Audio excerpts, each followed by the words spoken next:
আপনার জীবনে এমন কিছু ইচ্ছা আছে যেটা আজও পূর্ণ হয়নি। প্রেমে হার, চাকরির ঝামেলা, সংসারে অশান্তি। তাহলে বন্ধুরা, আজকের এই ভিডিওটা আপনার জন্যই। আজ আমি আপনাদের নিয়ে চলেছি সেই অলৌকিক স্থানে, যেখানে গেলেই, ভক্তি নিয়ে মানত করলেই আপনার ইচ্ছা পূরণ হবেই হবে।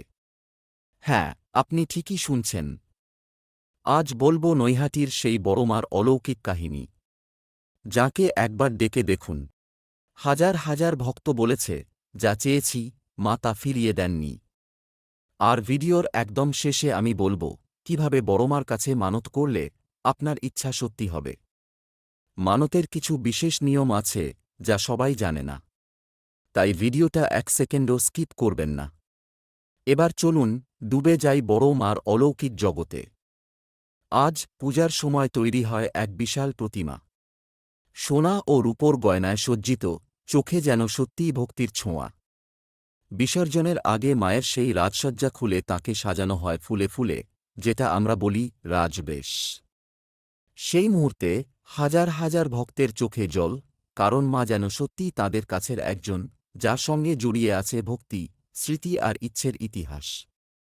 তো বন্ধুরা, এখন জেনে নিন বড় মার কাছে মানতের নিয়ম। প্রথম দিন মার কাছে গিয়ে নিজের ইচ্ছার কথা বলুন স্পষ্ট করে। মনে মনে বলুন, যদি ইচ্ছা পূরণ হয়, আপনার সামর্থ্য অনুযায়ী আপনি কি দিতে পারবেন, যেমন লাল শাড়ি, নারকেল, নাড়ু, বা মার সামনে বসে ১০৮ বার জয় মা বড়মা বলে মাথা নত করে প্রণাম। মানত কখনো খালি মুখে করবেন না, একটা ছোট দান দিন, যেমন একটা সিঁদুরের ডিবি বা লাল কাপড়। আর সবচেয়ে গুরুত্বপূর্ণ, মানতের কথা কাউকে বলবেন না যতক্ষণ না ইচ্ছা পূরণ হয়। বড় মা কেবল তাকেই আশীর্বাদ করেন যে নিঃস্বার্থ ভক্তি নিয়ে তাঁর কাছে আসে।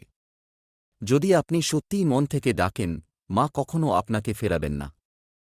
ভিডিওটা ভালো লাগলে লাইক দিন, বন্ধুদের সঙ্গে শেয়ার করুন, আর এমন আরও অলৌকিক কাহিনীর জন্য সাবস্ক্রাইব করুন আর অ্যাডভেঞ্চার। জয় বড় মা।